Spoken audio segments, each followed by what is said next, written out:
Welcome to the Uncut podcast. I'm Pastor Luke. And I am Pastor Jim.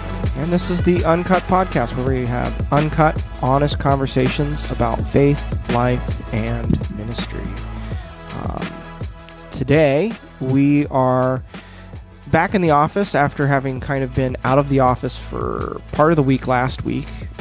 We were traveling. We were not in the state of New York. We were in the grand city of Chicago, which was fun for me because I spent a couple years in Chicago. But we were there to go to a leadership conference. I'd say, yeah. Leadership conference.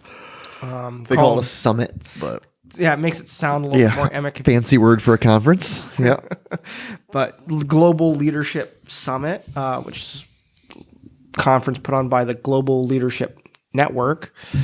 It's how many years have you been like watching or participating on it? It's something we've done every year since I've been here on staff, but we've done it here every year that I've been on staff here.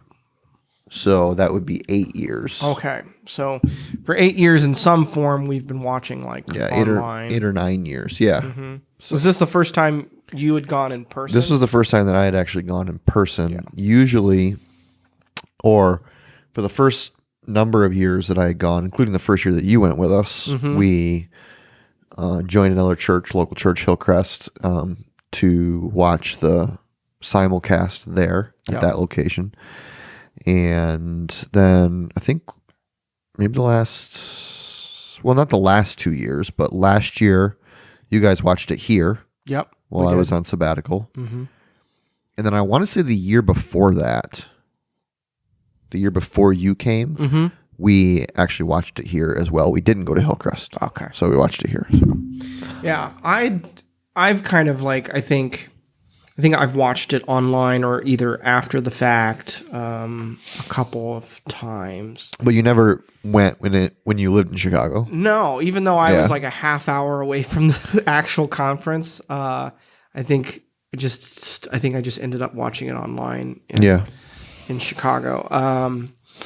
It was cheaper that way. Even though I didn't have any travel costs. Right. But yeah, so I'd watch it online and maybe a couple times, but it's... Well, I take that back. There might have been 2 years. There were definitely 2 years where we did a church leadership conference out in California. Oh, we went to Catalyst. Did that instead? I think we did that instead for 2 years. Catalyst, yeah. Yeah. Yeah. But they don't do that conference anymore. They don't do that one anymore? I don't think so. I Was Catalyst... Was that the same people who were doing Exponential? I don't know. Catalyst, I'm not completely sure, but I think Catalyst came out of, or maybe I'm wrong there. Like I say, I know that North Point Community Church and Andy Stanley was a significant player in Catalyst. Okay. But they did a Catalyst East in Georgia at his church. And they did a Catalyst West in Orange County, California at Mariners Church. And, but I don't think they do it anymore. I don't even know I think I remember trying to look up and see when the next Catalyst conference was. And it was like, you couldn't find any information about it at all. Because it was like... Maybe like the domains expired and everything. Yeah, but I got to imagine if there was a conference that they would have a domain. Yeah. It was pretty big. It was a pretty big conference. Right. So, yeah. So, yeah. So, anyways. Yeah. So this was the first year that we went. Yeah. At least that I went. And the experience of sitting through something live was much better than sitting through something simulcast, even though Hillcrest had always done a great job hosting us. Oh, totally. But yeah, just the energy, both the energy in the room and like my own personal energy to sit through all those sessions was much higher than simulcasting it. So I thought it was a good experience, and I think we all talked as a staff team towards the end about Committing to never watching a simulcast conference again because the in-person experience was so much better. Well, there was just like such a big shift from like we're not in town, and so people know we're not in town, and then people can't get a hold of us to ask us to do things or to like, so it was a little bit easier, I think, to get some separation from the stuff that's happening here around, around town or even just at home. Cause we were just like, okay, done for the day at the conference. Let's go get something to eat and hang out at the hotel room. Right. We're not going home and doing chores or anything like that. So there was even just a little bit more mental separation to kind of be more fully present with the ideas and the concepts. Yeah. Yeah. I think the only thing that could have probably made the conference better for me is if my wife could have been there, because, you feel bad being away for, 4 days, 3 nights. Yeah. I felt very lucky my wife was able to join us. That was a big highlight because she loves that type of stuff. Yeah. And so when our two worlds got to kind of meet like that in this kind of leadership context, it was really fun for us. Yeah. So yeah, it was a really, I think, it was my favorite conference, I guess, I've been to. If I had to pick one, it probably would be it. Yeah. But we sat through, how many speakers was that? Like, I want to say so there was like 3, 2, 5, 2 more, 7 a day, 14 speakers. 14 speakers. Maybe 14 to 16 speakers. That's a lot. It's a lot. Yeah. And I even felt bad for some of them because it seemed like some of them were just getting going and then we're like, oh, my time is up. We'll see you. So they had some of them had a really short window. Yeah. Yeah. Well, because like at any, like the thing too is that almost any of those speakers could have been keynote speakers at another conference, like a singular keynote. They probably have been. Right.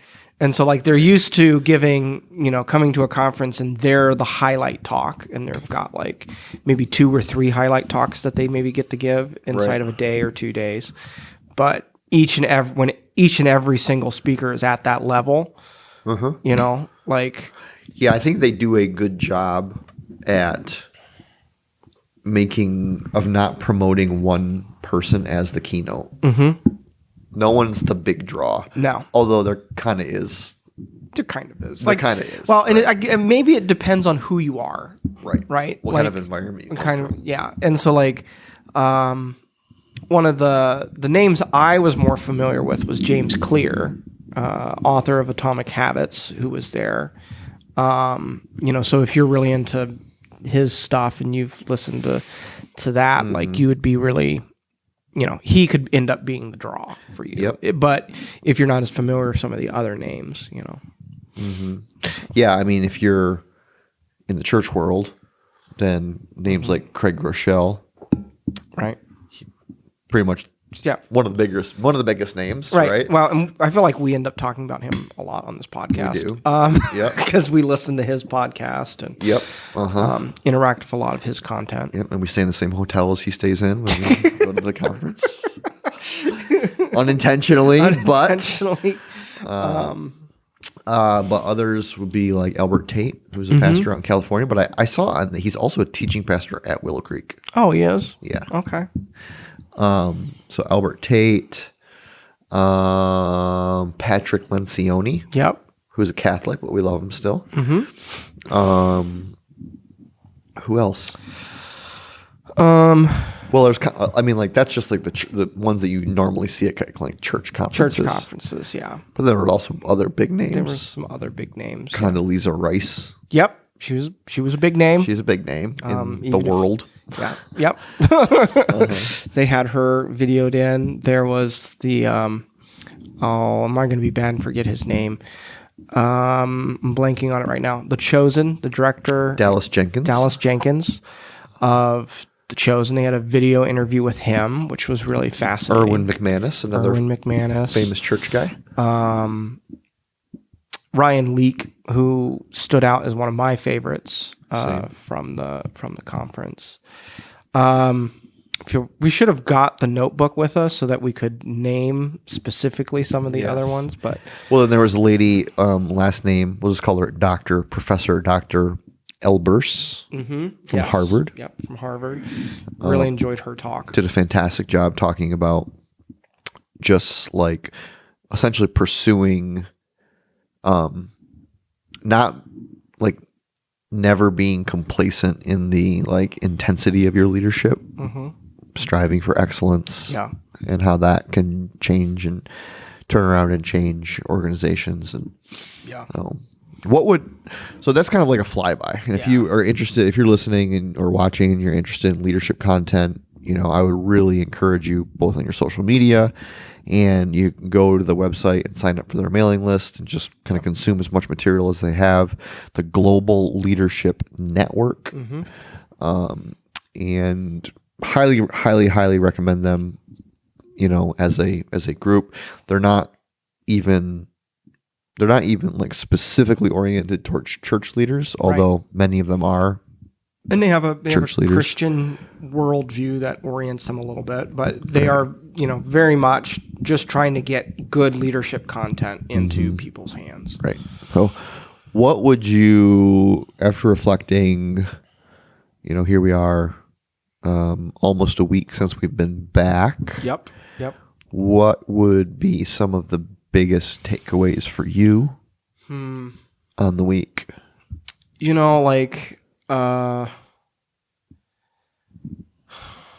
I think there's two that come to mind. The first one that comes to mind is, it's funny because it came out in a couple of the different speakers in their talks, but I think James Clear said it the best, which is interesting because as much as I really liked James Clear's talk, I knew most of it because I'd read his book. It's a fantastic book, Atomic Habits. But he has a concept in there. I'm not going to get this exactly right, but he talks about the accumulative effect of the 1%. Right? I love new things, like as just like a individual. I love like new ideas, new concepts, starting new things, new technology. And I love finding like solutions for things. And so that kind of leads me to be disposed towards finding silver bullets at times. And it's something I know about myself that like sometimes you just got to sit down and you got to grind a little bit. But he's this idea of the cumulative effect of the 1% of saying, I was kind of, as I've been thinking about it in my own life, I've been asking the question of what are the leaky faucets in my life, my personal life, my professional life, spiritual life, that are just these small little things that if I were to take care of them, it would increase like my effectiveness by even 5%. That's kind of like when you've got like that to-do list of things that's like, well, you've got like, because we've all got to-do lists and we got those things on that to-do list that kind of just sit on the back burner because they never are urgent enough for us to take care of. But they're always like taking up brain space, taking up like emotional space. What if we were to just like tackle that?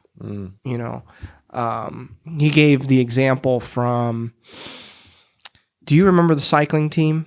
Was it the British cycling team or was it the French cycling team? It was one of the European cycling teams that participates in the Tour de France. And they were not winning at all. They weren't doing very well. They were very mediocre. And they decided to do a bunch of really small things as a team in order to build a cumulative effect that they kind of attribute to their winning streak that they've been having. Things like figuring out which pillow the racers slept best with, and then always having that pillow with them when they traveled, or the truck that they transported the bicycles in, painting the inside of it white so that they could make sure the trailer was spot clean, no dirt, so that there was no dirt that would get in the gears and slow the performance of the bike. Like those really, really small things. And you're like, how would that have that seems like so much overkill to get so specific on something like that. but the cumulative effect of it over time. So that's a big one for me. That's kind of sitting with me. Right. And that is like, we can recognize that in like the way I like to think about that. And I know I've used this analogy or this example in my preaching before, is we say this the same about the cumulative effect of small sin, which we think is, well, it's not that big a deal. Right. It's tiny. Right.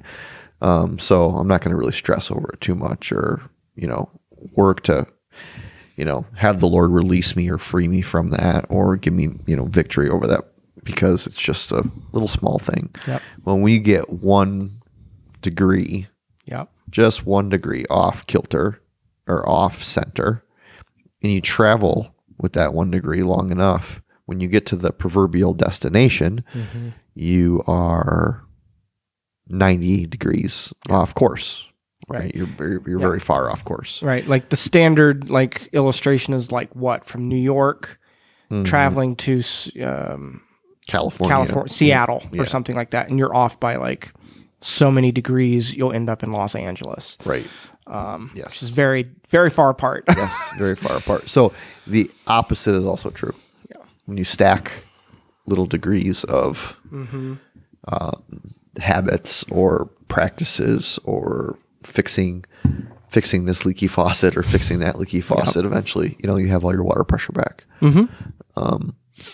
Oh yeah, that's a really good example. I actually missed the first part of James's talk because I had gotten a phone call, but so I missed the analogy. I missed the story about the cycling teams. I never heard it, but I think that there was some of the same, I don't know, sentiment or leadership culture-ish stuff was in Anita, I think it's Anita, her name, Harvard, Professor Dr. Elbers, when she told the story about the F1 racing team she was studying. Yeah, the Mercedes racing team for Formula One racing. Yeah. And how they had, similar to the cycling team, was poor performance. They hired a new manager. Yep. And he really turned around the racing team. Now they're one of the most successful. And what were the things that he did? Yeah. And there were all kinds of things that he did that were seemingly periphery to actual racing. Yeah. One of the major examples that she gave was that at the racing headquarters, he hired a custodian. Yeah. And on the day that he hired the custodian, he took the custodian into the bathroom. Yep. And he spent, I don't, this is hard for me to even fathom whether this is a hyperbole or not. Yeah. Supposedly, he spent 8 hours with the custodian showing him how he expected the bathroom to look, how he wanted the bathroom to be cleaned. And trained him on one person goes into the bathroom, you go back in after them and you clean up immediately after them. Yes, make sure it's perfect all the time. Yeah. And so it did a few things. One, it made the employee, the custodian, Miguel, I think his name was. Yeah.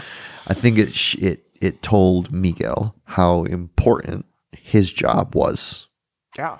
The manager built up the importance of a job that a lot of people would think is a menial job, but that he felt was every little bit of, I think it was more about not necessarily the way the bathroom looked as it was developing a culture of not accepting anything other than the very best in everything that happens, in everything that we do. It's very much about culture. It's not about the bathroom. It's about the culture. It's about the culture. It's about the culture that expects things to be well done and excellent and taken care of, and the details looked after, the T's dotted and the T's dotted and the I's crossed. Yep.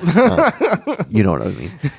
And so she talked a lot about that, but then Dallas Jenkins, Yes. the director of The Chosen, used a phrase that really stuck with me and that I'm really wanting to implement here, or just in my life in general, is about, he said sanding the underside of the drawer. Yeah, because they were talking about building the set on which they filmed The Chosen. Right.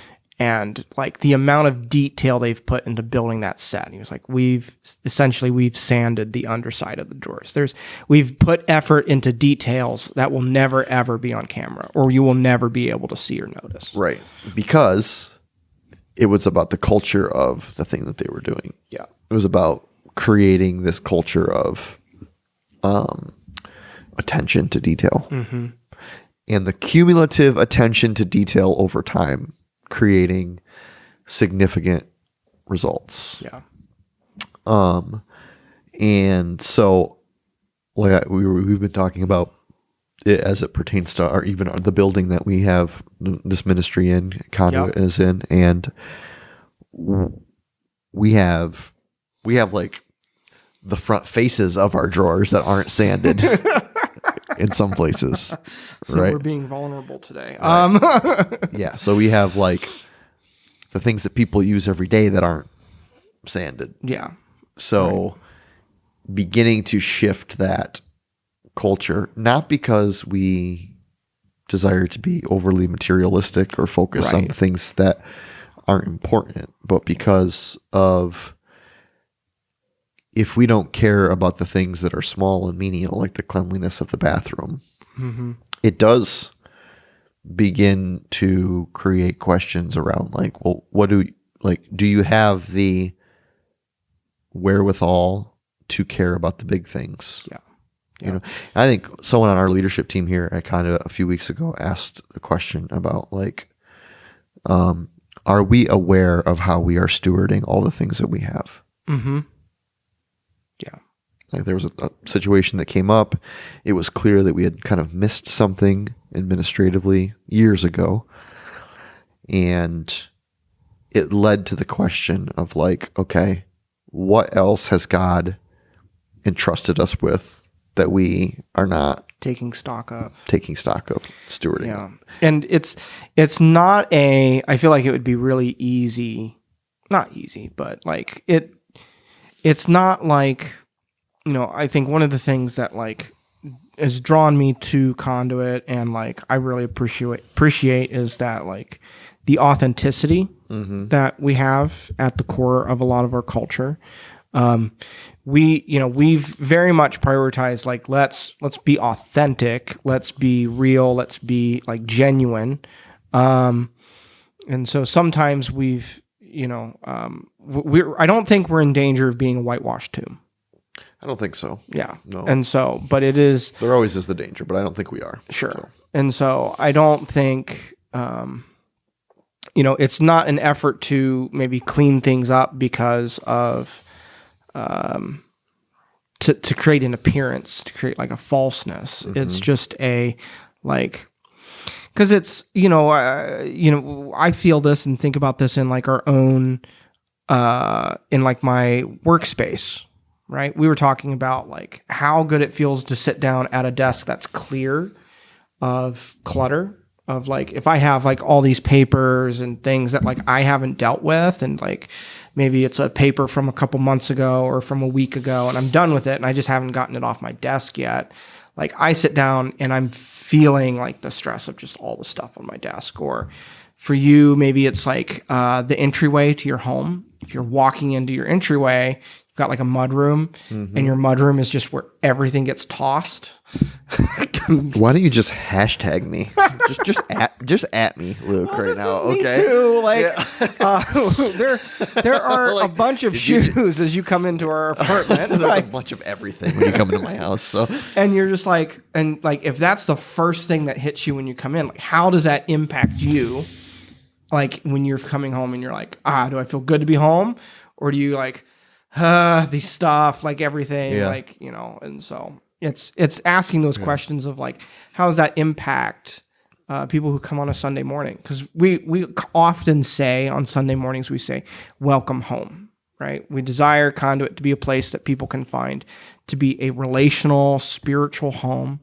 But if you're coming into your home, into a place that we want you to feel like home, and it's not taken care of physically in a place, and it doesn't help you feel invited, there's an unnecessary obstacle there to that goal. Right.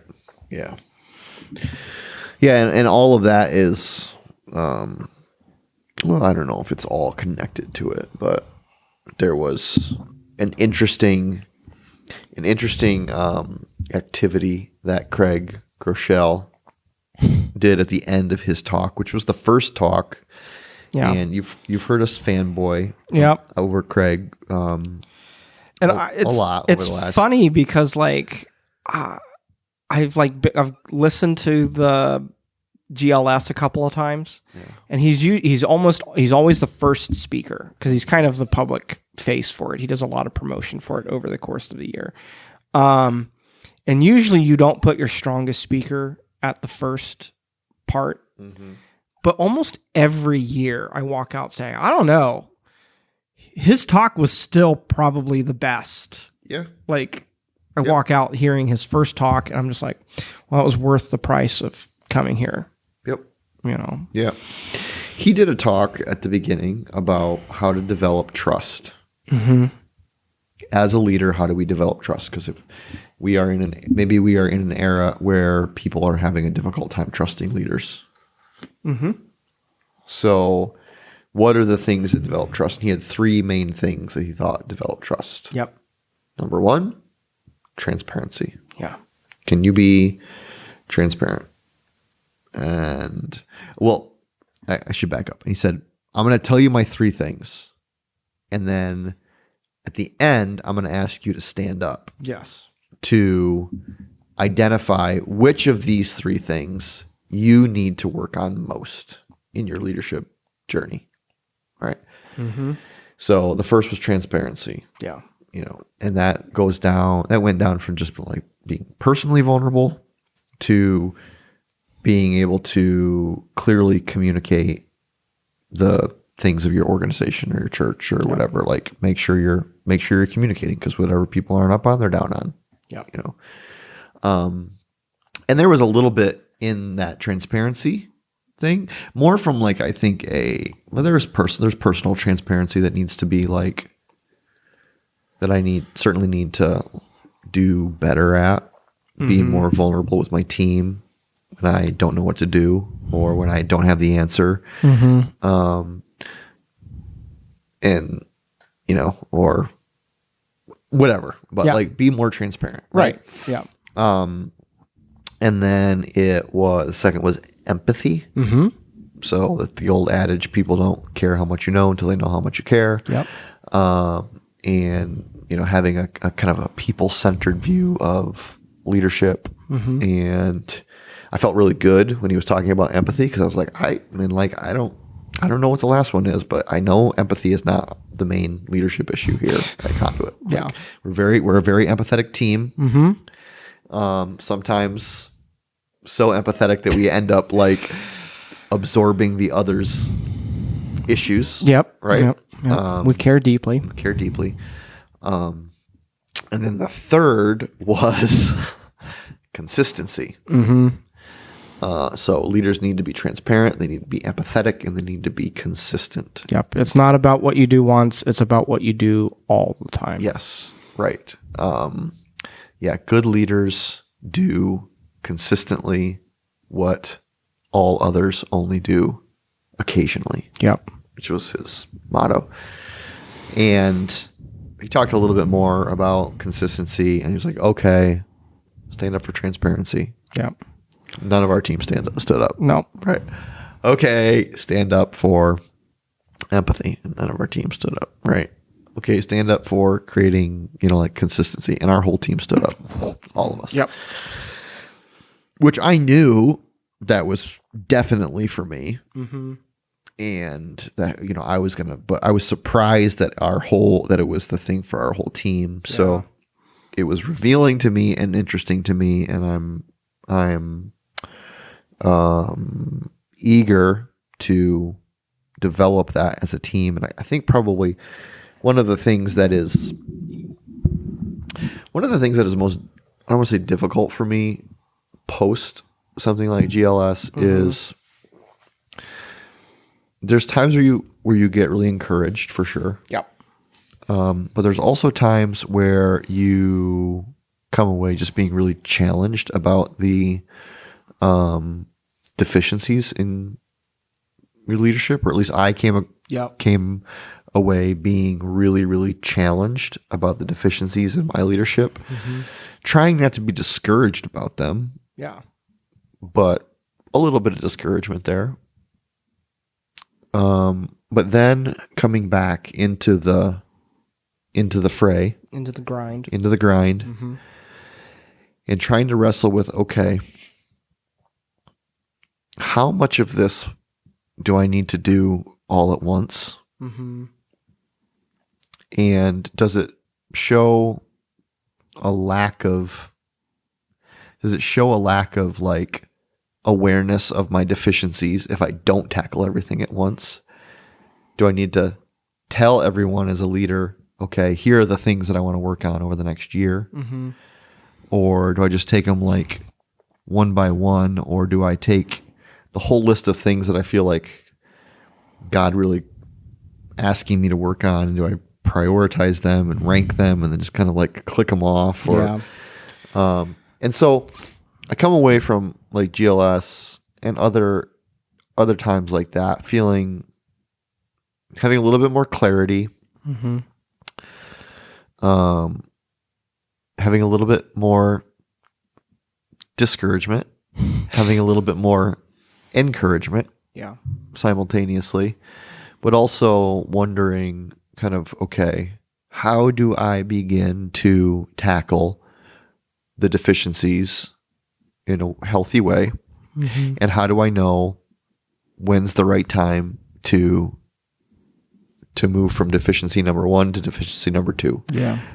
And how do the people that I lead perceive me as I'm leading through that? Which was another question that just like, oh my gosh. It was a question from, was it Ryan Leak? It was Ryan Leak. I'm reading his book, Leveling Up Your Leadership, which is great. Yeah. And he asked the question, or he encouraged us to ask the question, what's it like to be on the other side of you? And like, that's a great question. It's a fantastic question. I don't want anyone to actually answer it because I'm afraid of what I might hear, because I have a sense of what it's probably like to be on the other side of me, and I don't really like it. Yeah. And so, but yeah, it just, so it lends to that. Craig, if you're out there listening, since you're the leadership goat, do a leadership podcast on how to process through a thing like GLS, where you have maybe 10 things that you want to integrate into your leadership. Yeah. How do you do that in a way that keeps you not feeling absolutely drowned or paralyzed in the immensity of the tasks that are before you? Yeah. How do we run a marathon, not a sprint? Which is what you said to me, Mr. Leadership Guy, when I came here on staff. I don't know if you remember. I remember this very, very keenly because it was, for me, a confirmation that I had ended up at the right place. I think it was within the first couple of months of being here on staff, and I was still kind of figuring out the ropes. I was like, what does it mean to be on staff here? What are the things I'm supposed to be doing? And I came to you, and I was like, Cameron, I just like want to do ministry. I just want to do more. Like, I was just like coming. I was like, what do you want me to do? I was like offering to start like 5 ministries at once. Yeah. And you were just like, take care of yourself and like, just hold on. Like you'll get there. You'll be doing plenty soon enough. And you're like, we're doing a marathon, not a sprint. And I was just like, wow, he's he's right. And partly, and I was just amazed because I don't know I don't know. There's not very many pastors when you have people come to them and say, I want to do more, that the pastor says, don't do more. Mm-hmm. We're constantly, we feel like there's so much to do, but that's been in my mind even today. Earlier today, I was like sitting and going through my list of things, and I was like, ooh, how do I not get burned out trying to make all of these big changes at once? How do I just like slowly tick away at the things that like I can knock off my list? Sustainable pace. A sustainable pace. 26.4 miles. Yeah. Mm-hmm. So I'm definitely resonating with that question of like, how do I affect long-term change? Mm-hmm. I don't know if anyone's listening and you got a solution to it, but Eugene Peterson has a book titled Long Obedience in the Same Direction. Mm-hmm. And that's kind of like what I want my, like, maybe it's an oversimplification, my leadership or pastoral journey to be when I'm like dead and gone. Mm-hmm. When people don't remember my name anymore. It was a long obedience in the same direction. It wasn't flashy. It wasn't, of course, I think every leader and every pastor wants to change the world, and I do. Yeah. But it wasn't like charismatically world changing. Mm-hmm. I just want it to be, I want my kids to be able to be like, my dad served the Lord and served the church and loved his family for 50 years or however long I'm a pastor, mm-hmm. and did so without like the need for or the actual presence of the accolades of men. Mm-hmm. Long obedience, same direction. Yeah. When you say that makes me think of like, makes me think of a couple of things, but one of the things is that like when there's this principle that I'm sure somebody smarter than me has got a name for it, but there seems to be this principle in life of like the thing that we chase is the thing that we have probably like the hardest time getting and holding on to. But then when we finally come to a place where that is not the thing that we must have, is when we find that we have that thing in abundance. Like, if you want to chase the accolades of men, you won't get them, or you won't ever be satisfied by them when you get them. Yeah. But if you're willing to pursue like the will of God, mm-hmm. and to be faithful and to take the opportunities that are in front of you, you very well might find yourself up with the accolades of men, but very unconcerned that you now do have them. Right. Yeah. It's similar to what Jesus said to the disciples about the Pharisees' public prayers. Yeah. They say really, intricate prayers out in the public street, mm-hmm. or out on the street corner to get the praise of men. They have it. That is their reward. Right. Or maybe he says that about their giving or their tithing or something like that. I think there's two. There's praying, the tithing, the fasting. Yeah, it's the same thing. Like you have a big, huge outward display of your personal righteousness, and people think you are just an amazing man of God because of it. Mm-hmm. That is the reward you receive. You receive the praises of men as a reward, but not the praises of the Lord. You don't mm-hmm. you don't receive that. So, I think you're spot on there mm-hmm. About what your heart wants and desires, and when it gets it, how does it, like the reason for which you ran after it will mm-hmm. determine how you feel when you actually get it. Right. Because I'm always, this is like a little thing I throw in, but like it's we're limited in every single capacity of ourselves as humans, right? Except for what we desire. We always want more. We always want another good meal. We always want another good experience. We always want more affirmation. If you're someone who, like, if you've ever dealt with like chasing approval or chasing the opinions or people pleasing, you know that, like, yeah, you're one bad comment away from spiraling over your self-worth, right? We always want more of something. Our desires, our heart is the one thing about ourselves that is infinite. And that points to the fact that we were meant to fill ourselves not with finite things, but something infinite. And there is only one infinite thing, and that's God, right? It's Christ. It's, was it Blaise Pascal that said that idea and the concept of a God-shaped hole inside of our souls? Only one thing can fill it. And so if we're chasing accolades, we're chasing success, we get those things are only temporary. It will feel really good in the moment, but give it a little bit and it will start to leak out, and we will find we're still wanting something. We just don't know what. Yeah. Yep. Yeah. Well, do we call that? I think we can call it. Okay. Yeah. So thank you everyone for listening, for, listening in on this conversation. Let us know your thoughts, your comments, your questions, things that sparked things for you or places you'd want to hear us go. We might return to some of these as we kind of think and process them more over the coming weeks. And we're going to try and continue to be consistent here on the podcast. It's one place we can practice that rule. Right. If you want to send us a comment or a question, you can do through leaving anywhere on the comments, but also through our text line.